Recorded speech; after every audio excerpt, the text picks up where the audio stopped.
العالمین والصلاۃ والسلام علی سید الانبیاء والمرسلین۔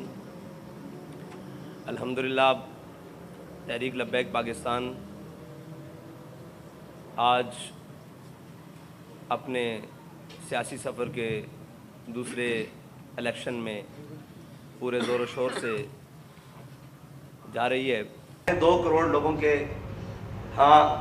پونے 2 کروڑ لوگوں کا راشن کرونا میں لوگوں تک پہنچایا، اگرچہ وہ بعض مقامات پر ڈبل گیا ٹرپل گیا، لیکن پونے 2 کروڑ، جس میں اداروں کی رپورٹ موجود ہے کہ تحریک لبیک پاکستان نے سب سے زیادہ کام کیا۔ پھر جب سیلاب کی باری آئی تو تحریک لبیک پاکستان نے تقریباً 7 لاکھ لوگوں کو ریسکیو کروایا، ان کو کھانے پینے کی چیزیں فراہم کی اور ان کو عارضی چھت اور پھر اس کے بعد باقاعدہ ان کے لیے جو بھی انتظامات ہو سکے رہنے کے لیے وہ کیے۔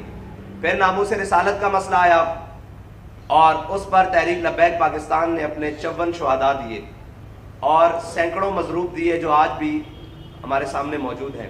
اور پھر اتنی مشکل سخت قید و بند کی صحبتیں تک کاٹی، پھر تحریک لبیک پاکستان کی جماعت جو ہے وہ کالعدم ہونے تک گئی۔ یہ ساری چیزیں قوم کے سامنے۔ پھر اس کے بعد جب مہنگائی کا دور آیا تو تحریک لبیک پاکستان نے کراچی سے لے کر اسلام آباد تک لانگ مارچ کا، پاکستان بچاؤ مارچ کا اعلان کیا۔ اس پاکستان بچاؤ مارچ کی مد میں پاکستانی قوم کو پیٹرولیم کی مصنوعات سستی ملی، گھی سستا ملا، آٹا سستا ملا اور بہت ساری چیزوں پر ریلیف ملا جن کی فہرست موجود ہے اور جو آج تک ریلیف جاری ہے بتدریج۔ اس کے بعد آپ آ جائیں فلسطین کے امت مسلمہ کے مسئلے پر، تو تحریک لبیک پاکستان نے سب سے بڑا ملین مارچ پاکستان کے اندر انعقاد پذیر کیا، جس کو چشم فلک نے دیکھا اور فلسطینی رہنماؤں نے، حریت رہنماؤں نے، حماس کے رہنماؤں نے اس کو پاکستان نہیں بلکہ دنیا میں بڑے جو احتجاج ہوئے اور بڑے جو فورمز پر آواز اٹھائی گئی یا بڑے جو پبلک ہیوج کراؤڈ ہوئے ان کے اندر شمار کیا، اور ان کے رہنماؤں نے ہمارے سے خطاب بھی کیا اور ہمارا شکریہ بھی ادا کیا، اور اس کے لیے بتدریج آج تک تحریک لبیک پاکستان کی آواز جاری ہے۔ وہ جلسے ہوں، کارنر میٹنگز ہوں، وہ ہماری سیاسی کمپین ہو، ہمارے پارٹی پرچم کے ساتھ، پاکستان پرچم کے ساتھ، کشمیر کا پرچم بھی جاری ہے اور فلسطین کا پرچم بھی ہے۔ تو یہ ساری وجوہات ہیں جن پر پاکستانی قوم کے سامنے تحریک لبیک پاکستان نے اپنا پچھلا 5 سالہ سفر اپنی قوم کے ساتھ گزارا ہے، اپنی قوم کے درد میں اور اپنی قوم کے مشکل وقت میں ساتھ گزارے ہیں۔ یہ سامنے ساری چیزیں ہیں قوم کی۔ جی السلام علیکم، نواز بھٹی سر، میرا آپ سے یہ سوال ہے، نظام ادب پر میں بات کرنا چاہتا ہوں کہ ایک شخص کو ایک عدالت ایک چیف جسٹس مجرم قرار دیتی ہے، تاحیات قرار دیتی ہے، اور سیکنڈ وہی اسی شخص کو عدالت جو ریلیف دے دیتی ہے، بلکہ اسی کے لیے گراؤنڈ بنائی جا رہی ہے، اسی کے لیے الیکشن اور سلیکشن ہوتی جا رہی ہے۔ آپ کیا سمجھتے ہیں کہ آپ الیکشن لڑیں گے اور الیکشن تو کہیں اور ہوں گے، سلیکشن کہیں اور ہوگی، تو آپ اس الیکشن کو ایکسیپٹ کریں گے یا کہ یہ الیکشن بھی اسی طرح نظر ہو جائے گا جیسے بھی ہمارا بھائی یہ کہہ رہا تھا کہ اسٹیبلشمنٹ کے ساتھ؟ تو یہ الیکشن اور سلیکشن میں کیا فرق ہے سر، ذرا یہ بتائیے۔ الیکشن اور سلیکشن میں اسی طرح فرق ہے جو پچھلے 2018 میں سلیکشن کی گئی، وہ جو شکار کرنے آئے تھے وہ خود بھی شکار ہو گئے، یہی ساری صورتحال ہے۔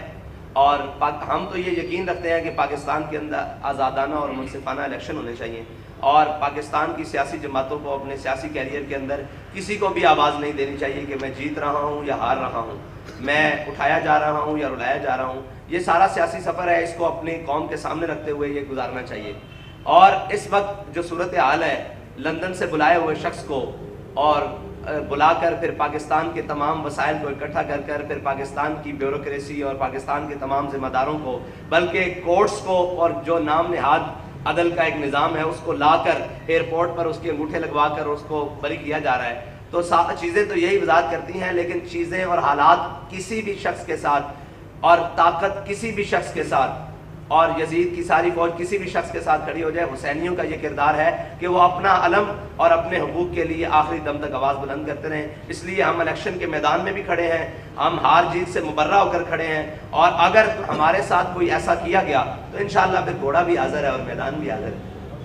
السلام علیکم، احمد فہیم، میرے 2 کویسچنز ہیں۔ ایک تو فلسطین کے حوالے سے حل کیا ہے؟ پوری دنیا میں ریلیز نکلیں لیکن اس کا حل کچھ نہیں نکلا۔ آپ سے یہ پوچھنا ہے کہ اس کا حل کیا ہے آپ کی نظر میں؟ ریلیز ابھی نکل رہی ہیں لیکن ان پہ کوئی اثر نہیں ہو رہا۔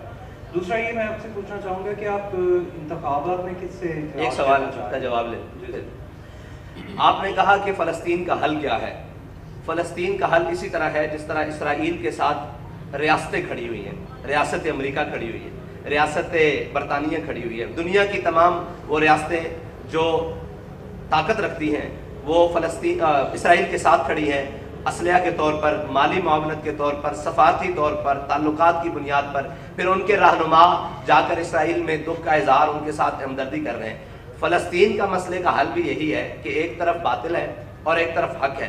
ہم یہ جانتے ہوئے کہ فلسطین حق پر ہے, اور جو اپنے آپ کو حق کی ریاستیں کہتی ہیں وہ مسلمان ریاستیں ہیں, وہ ساری جو یہ طاقت رکھتی ہیں ان کو اسی طرح جس طرح اسرائیل کے ساتھ باقی تمام طاقت رکھنے والی ریاستیں کھڑی ہیں وہ فلسطین کے ساتھ کھڑی ہو جائیں تو فلسطین کا مسئلہ ٹیبل پر بیٹھ کر حل ہو جائے گا. اگر کم از کم قتل و غارت رک کر یہ مسئلہ ٹیبل کے اوپر آ جائے گا, یہ طے ہے. اگر ہم یہ کہیں کہ ہماری اخلاقی اور سفارتی یہ ہماری حمایت جاری رہے گی اور یہ حمایت جاری رہے گی, تو اس وقت اخلاق میں بھی فلسطینی سب سے بلند ہیں, سفارتکاری میں بھی وہ سب سے بلند ہیں جو اپنا خون بھی دے رہے ہیں, اپنے بچے بھی دے رہے ہیں, اپنی ساری چیزیں دے رہے ہیں, اور اس ارض مقدس کی تحفظ کے لیے اپنے خاندان تک کٹوا رہے ہیں. تو وہ اخلاقی طور پر, سفارتی طور پر اس وقت امت مسلمہ کے تمام ممالک سے وہ آگے ہیں.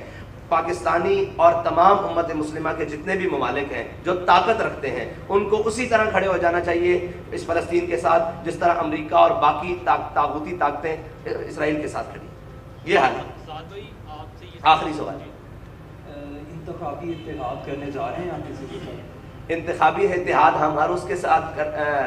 ہم ہر اس جماعت کے ساتھ یا ہر اس دھڑے کے ساتھ کرنے کے لیے جا رہے ہیں جو ہمارے ان منشور اور ہمارے نظریات کی بنیاد پر ہماری حمایت کرنے اور ہمارے ساتھ چلنے کے لیے تیار ہیں. یہ الیکشن ہے, نہیں ایسے نہیں کریں. آگے صاحب یہ بتائیے گا, بتا دیں کہ سلیکشن ہے کہ الیکشن ہے.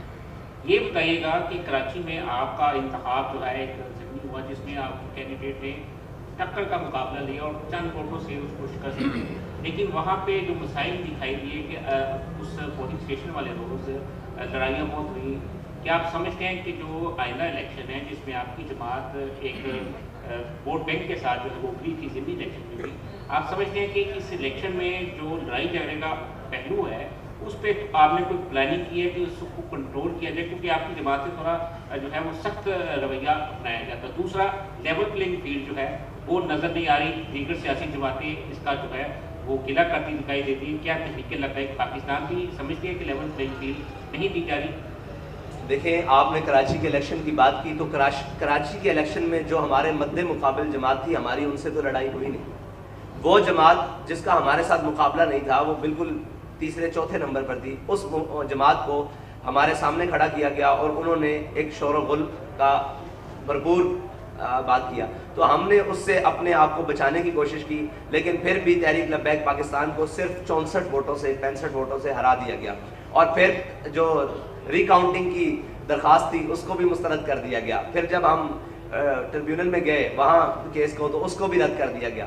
تو یہ ساری چیزیں ظلم سہتے آئے ہیں, لیکن وہ یہ تھا کہ ہم نے حالات کو قابو میں رکھنا تھا, اور کہیں یہ نہ کہا جاتا کہ یہ دیکھیں ایک سیٹ کے لیے ایسے کر لیں. لیکن اگر مجموعی طور پر پاکستان کے اندر تحریک لبیک پاکستان کے سیاسی حق پر اور اس کے جناب ووٹ کے اوپر ڈاکہ مارا جائے گا تو پھر تو عوام اشتعال میں آئے گی, اور پھر تو لوگ اشتعال میں آئیں گے, اور اس کا نتیجہ پھر کوئی بھی نکل سکتا ہے. لیکن اس کے لیے ضروری یہ ہے کہ وہ ساری چیزیں, ہم الیکشن کمیشن پاکستان سے بھی یہ مطالبہ کرتے ہیں کہ جس کا جو حق ہے اس کو اتنا ضرور دیا جائے اور اس کو بجانے پہ حق رکھا جائے. ساتھ بھی جو TLP کا جو طرز حکمرانی ہوگا وہ کیسا ہوگا؟ طالبان جیسا ہوگا یا سعودی بادشاہ جیسا ہوگا؟ TLP کا طرز حکمرانی اسلام جیسا ہوگا. دوسرا میرا سوال یہ ہے کہ کیا جماعت اسلامی کے ساتھ بھی یا دیوبند جو مختلف فکر سے لوگ ہیں ان سے بھی انتخابی اتحاد سیٹ ایڈجسٹمنٹ کے امکانات ہیں؟ دیکھیں, ہمارے ساتھ بات کرنے کے لیے سارے لوگ آ رہے ہیں.